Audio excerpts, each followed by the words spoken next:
Doa dalam Islam sangat dianjurkan. Bahkan kata Nabi SAW, ad-doa huwal ibadah. Doa itu sebenarnya inti daripada ibadah. Sebagian ulama mengatakan, kalau diitlakkan doa, maka berarti semua aktivitas ibadah masuk di dalamnya. Makanya contoh misal, definisi daripada sholat, secara etimologi adalah doa. Karena memang isinya doa. Pada saat sedang puasa kita disuruh berbanyak doa, bahkan dijanjikan mustajab doa. Kita melakukan aktivitas apa saja, keluar rumah, masuk rumah, mau makan, habis makan, mau keluar masuk kamar mandi, keluar kamar mandi, mengenakan pakaian, membuka pakaian, apa saja ada doanya. Dan doa dijadikan senjata bagi orang-orang beriman oleh Sang Pencipta Allah. Sebagaimana sabda Nabi SAW, ad-doa silahul mu'min. Doa adalah senjatanya orang-orang beriman. Hadis ini masih diperselisihkan para ulama, tetapi memang dijadikan sebagai gambaran oleh para ulama yang lainnya tentang masalah bab doa, karena dia hanya dukungan, dia bukan menjadi sebuah intisari daripada bahasan itu. Artinya orang mukmin bisa berdoa kepada Allah sehingga menjadi senjata bagi dia untuk menolongnya dalam segala masalah yang sedang dihadapi. Kita dianjurkan teman-teman sekalian agar selalu doa, dan doa adalah munajat atau curhat, menyampaikan hajat kepada Sang Pencipta, dan tidak boleh lepas. Saya sudah sering ulangi dan saya ulangi lagi sekarang. Doa ini jadikan sebagai rutinitas kita. Dan tidak ada aktivitas kecuali diikuti dengan doa. Sampai pada tingkat antum mau masuk ke satu tempat, mall, mau beli baju, minta sama Allah parkiran. Minta sama Allah dimudahkan maksud saya. Ya Allah mudahin saya dapat parkiran ini. Ya Allah mudahin saya membeli baju itu. Ya Allah mudahin saya masuk ke restoran untuk makan makanan itu. Ya Allah mudahin untuk saya bertemu sama orang ini. Ya Allah mudahin usaha saya ini. Ya Allah mudahin kuliah saya ini. Ya Allah mudahin pernikahan saya ini. Dan seterusnya. Diikuti dengan doa. Dan doa itu kata ulama adalah ibadah. Dalam arti kata, kita sudah melihat hasilnya atau tidak melihat hasilnya, tetap dicatat pahala oleh Allah Subhanahu wa ta'ala. Kalau masih ingat sebuah athar yang saya sebutkan, orang-orang yang rutin berdoa di dunia selalu menyampaikan hajat-hajatnya kepada Allah Subhanahu wa ta'ala. Dia lihat hasilnya atau tidak lihat hasilnya.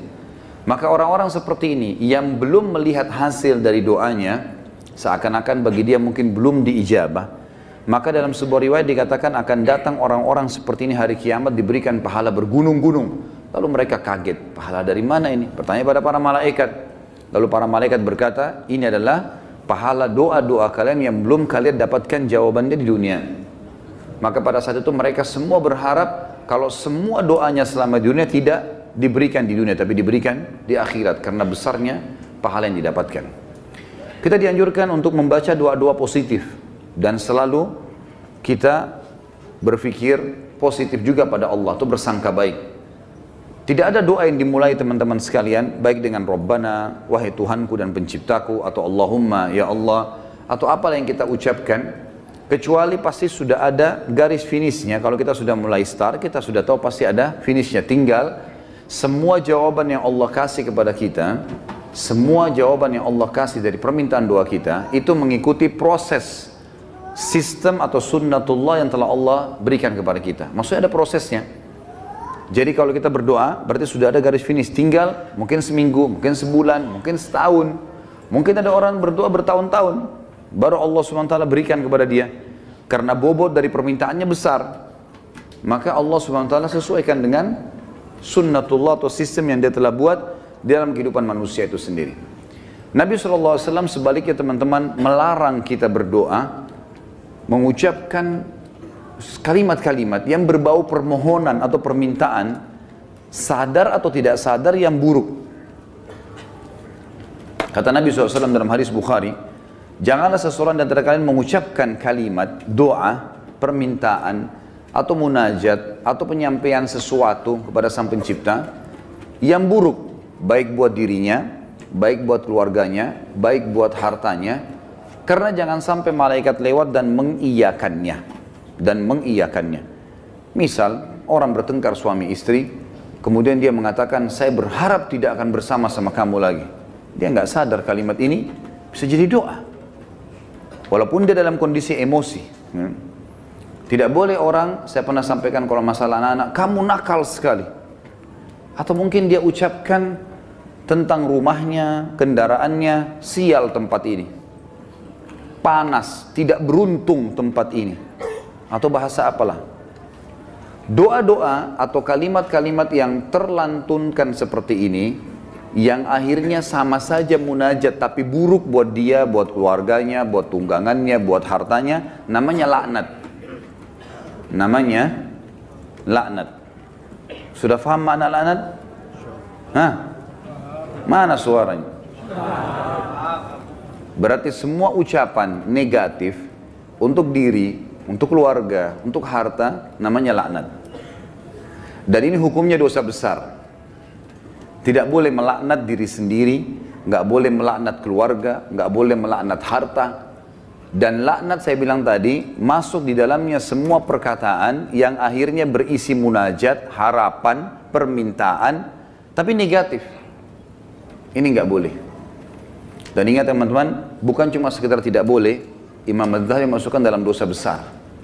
Kita nggak boleh melaknat diri sendiri, nggak boleh melaknat juga orang lain, nggak boleh melaknat harta, nggak boleh melaknat benda, nggak boleh semuanya. Dan kita akan baca nanti ada hadis, ada seekor unta yang dilaknat oleh pemiliknya, maka Nabi SAW suruh penduduk Madinah Muslimin meninggalkan unta itu. Jangan ada yang sentuh lagi unta itu, karena sudah dilaknat oleh pemiliknya. Hanya karena pada saat pemiliknya nunggangi dia, kaki unta ini kesentuh batu, akhirnya dia hampir jatuh. Mungkin kalau kita naik mobil atau motor sekarang tiba-tiba ada yang ugal-ugalan lalu kita rem tiba-tiba. Kadang-kadang ada orang kalau kurang berzikir teman-teman, tidak biasa lisannya berzikir, yang keluar semua kata kotor nantinya. Tapi kalau orang biasa berzikir, oh subhanallah, Allahu Akbar, dia berzikir, lain. Itu positif karena dia sudah terbiasa berzikir maka keluar kalimat itu. Atau tabrakan tiba-tiba, na'udzubillah. Tapi kalau dia tidak biasa maka otomatis keluar kalimat-kalimat yang tidak baik. Dan itu bisa jadi doa buat dia atau buat orang lain. Nah kalau buruk berarti namanya laknat, dosa besar. Jelas ya? Ini judulnya. Judul dosa besar 39 adalah melaknat.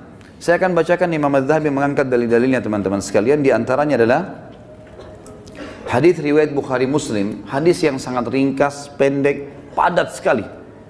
Dan sebagian ulama mengatakan dari hadis ini sudah cukup sebenarnya setiap mukmin punya pengontrol dalam bermuamalah dengan dirinya atau orang lain. Pendek sekali bunyinya, kata Nabi SAW, la'nul mu'mini kaqatlihi. Melaknat seorang mukmin adalah seperti dosa membunuhnya. Seperti dosa membunuhnya. Jadi kalau kita lagi jengkel sama seseorang, selama dia muslim, kalau kita ucapkan kalimat itu maka akan kena. Dalam sebuah hadis yang lain apa? Kalau seandainya ada orang melaknat orang lain, maka laknat itu akan naik ke langit. Kemudian tidak diterima di langit. Lalu Allah memerintahkan laknat itu, doa buruk tadi, kembali ke dunia. Kalau orang yang disebutkan padanya laknat berhak mendapatkannya, memang dia orang pelaku itu, maka akan kembali padanya. Tapi kalau tidak, maka akan kembali pada pengucapnya. Dari pengucapan doa buruk bisa kembali kepada pengucapnya, kembali kepada kita, naudzubillah. Kecuali keadaannya teman-teman, memang kita dibolehkan melaknatnya secara syar'i, seperti orang melaknat iblis, melaknat atau mengutuk orang-orang kafir yang sengaja memerangi kaum muslimin, seperti di kancah peperangan, ada orang kemudian menyerang muslimin dan menyakiti muslimin, lalu kita mengatakan semoga Allah membinasakannya. Sama kan laknat itu, tapi di sini babnya terbuka, pintunya terbuka, ya. Karena memang dibolehkan secara syar'i. Kalau orang hanya pelaku maksiat teman-teman, tidak boleh dilaknat. Apalagi kalau dasarnya orang ini orang mukmin yang tidak bermaksiat. Seperti pernah ada seorang yang berzina di zaman Nabi SAW lalu dirajam, dilempar batu. Lalu ada seorang sahabat berteriak mengatakan semoga Allah melaknatmu. Kenapa? Karena dia berzina. Dan memang nyata, kepergok, lagi dihukum.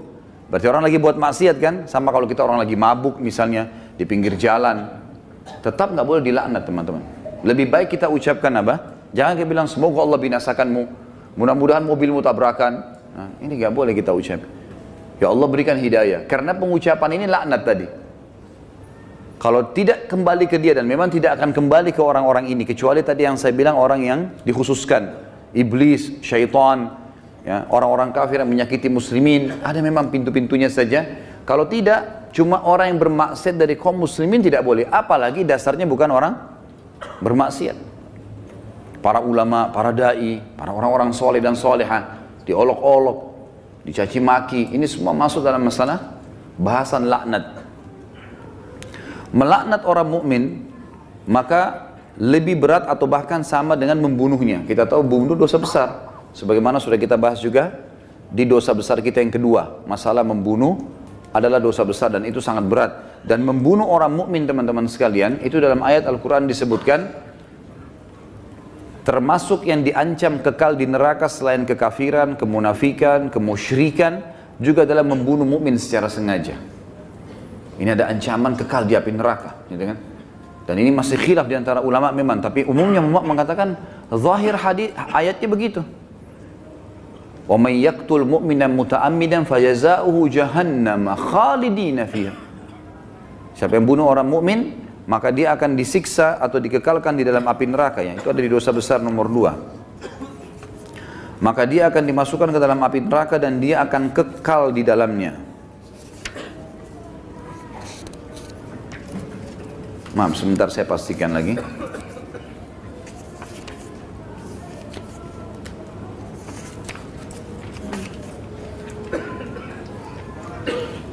Iya. Ayatnya dalam surah An-Nisa ayat 93, A'udzubillahi minasyaitonirrajim, wa may yaqtul mu'mina muta'ammidan fajazaohu jahannamu khalidan fiha wa ghadiballahu 'alaihi wa la'anahu wa 'adda lahu 'adzaban 'azima. Dan saya beristighfar tadi karena saya salah dalam membaca ayat, tapi ini ayat yang benar, An-Nisa 93, yang artinya barang siapa yang membunuh seorang mukmin dengan sengaja, maka balasannya neraka jahanam dan dia kekal di dalamnya. Dan Allah murka kepadanya dan melaknatnya serta menyediakan azab yang besar baginya. Ya. Sementara melaknat orang mukmin sama dengan membunuhnya. Hadis yang kedua, tadi hadis Bukhari Muslim, hadis yang kedua riwayat Imam Bukhari dan juga Imam Muslim menyebutkannya. Kata baginda Nabi SAW, sibabul muslimi fusuqun wa qitaluhu kufur. Mencaci maki seorang muslim adalah suatu kefasikan dan membunuhnya adalah suatu kekafiran. Di sini kalimat mencaci maki seorang muslim adalah sebuah kefasikan, maksudnya adalah caci maki masuk dalam laknat. Caci maki masuk dalam laknat. Misal seseorang punya pegawai, lalu dia mengatakan kamu bodoh. Kalimat bodoh ini, walaupun dia lagi salah, bukan itu sama doa buruk kan, laknat. Maka bisa kembali ke dia, bisa kembali ke dia, tapi pengucapnya walaupun orang itu layak mendapatkan kalimat bodoh, kembali ke dia kalimat itu, tapi laknat ini bisa kembali menjadi dosa besar bagi pengucapnya. Dan lebih baik jangan diucapkan. Lebih baik jangan diucapkan. Beda kalau kita menghardik perilaku. Misal gini, ada orang melakukan perbuatan yang ngawur dia melakukan perbuatan yang orang tidak lakukan. Misal mobil lagi sangat kencang, kemudian dia tiba-tiba berjalan di tengah jalan, seperti menunjukkan sebuah atraksi atau kehebatan gitu kan. Lalu kita mengatakan perilakunya orang ini gila. Perilaku, perbuatannya itu berbeda. Yang dimaksud laknat sini adalah masuk kepada individunya. Karena perilakunya memang betul salah, gitu kan? Perilakunya salah. Kalau kamu terus melakukan perbuatan ini, seorang guru bilang sama muridnya, kamu bisa menjadi orang bodoh. Nggak masuk dalam laknat itu. Karena yang sedang dibahas apanya? Perilakunya. Perilaku beda, gitu kan? Kalau kamu terus saja seperti ini, telat datang di kantor, tidak mengerjakan pekerjaan, kamu tidak akan berprestasi. Kata-kata tidak berprestasi, buruk atau tidak? Buruk. Masuk semua dalam globalnya makna laknat, tapi tidak masuk di sini karena dia sedang menilai perbuatan memang yang sedang salah. Beda, gitu kan? Seseorang membersihkan rumah atau masjid masih kotor. Ini kenapa dibiarkan kotor? Kalau begini nanti orang akan menilai kamu buruk. Menilai perbuatanmu buruk. Bukan laknat itu. Jelas ya? Jadi yang kita maksud di sini adalah individunya. Mencaci maki di sini masuk di dalamnya adalah kefasikan dan membunuhnya adalah sebuah kekafiran. Kemudian dalam hadis Muslim dari Rasulullah SAW bahwasanya beliau bersabda di dalam hadis yang diriwayatkan Imam Muslim juga, la yakunu la'anu syufa'a wala syuhada yaumal qiyamah. Orang-orang yang gemar melaknat, lidahnya suka mengucapkan kata-kata buruk. Termasuk teman-teman ya, saya sering dengar orang bercanda sama temannya, ucapkan nama binatang. Ya. panggil nama binatang, panggil kata-kata buruk, ya. Kadang-kadang kalau ditanya apa itu, oh itu artinya ini, oh itu arti buruk semua. Walaupun dia cuma bercanda sama temannya. Di sini dikatakan orang yang suka melaknat, lisannya suka diucapkan kata-kata negatif begini untuk dirinya, untuk orang lain, untuk kendaraan, untuk tunggangan, harta dan seterusnya, tidak akan bisa memberi syafaat. Dan syafaat adalah pertolongan. Saya pernah tekankan teman-teman, syafaat itu akan didapatkan bagi kalau manusia biasa kayak kita, kalau timbangan amal kita sudah lolos. Kalau kita sudah ditimbang amal baik, amal buruk, lalu amal baik kita lebih banyak, maka kita akan bisa memberikan syafaat orang lain. Sebagian ulama mengatakan sesuai dengan kadar lebihnya pahalanya dia. Misal pahalanya 10.000, dosanya 100, maka lebihnya, selisihnya dia bisa membantu orang sejumlah itu, tapi bukan diambil pahala dia, cuman kadarnya saja. Ini ulama ambil daripada hadis Nabi SAW yang berbunyi, sesungguhnya akan ada dari umatku yang bisa memberikan syafaat sejumlah suku Mudar. Suku Mudar adalah suku Arab yang sangat banyak jumlahnya, gitu kan. Ada orang kena banyak sekali amal solehnya, dosanya sedikit, dia lolos, kemudian dia bisa memberikan pertolongan sampai satu suku, gitu kan. Lalu lanjutan hadis kata Nabi SAW, dan ada juga di antara umatku yang akan saking besarnya dosa yang dia lakukan, yang akan membesar di neraka sampai dia sendiri menjadi salah satu sudut neraka itu. Tapi saksi bahasan kita potongan pertamanya. Orang yang suka melaknat teman-teman tidak boleh memberi syafaat. Sebagian ulama mengatakan syafaat di sini masuk dunia dan akhirat. Artinya kalau ada orang mau merekomendasikan orang lain, tidak layak dia bisa memberikan rekomendasi kalau dia sendiri suka melaknat, suka menghardik, suka mencaci maki, suka menyalahkan, ya, mendoakan yang buruk.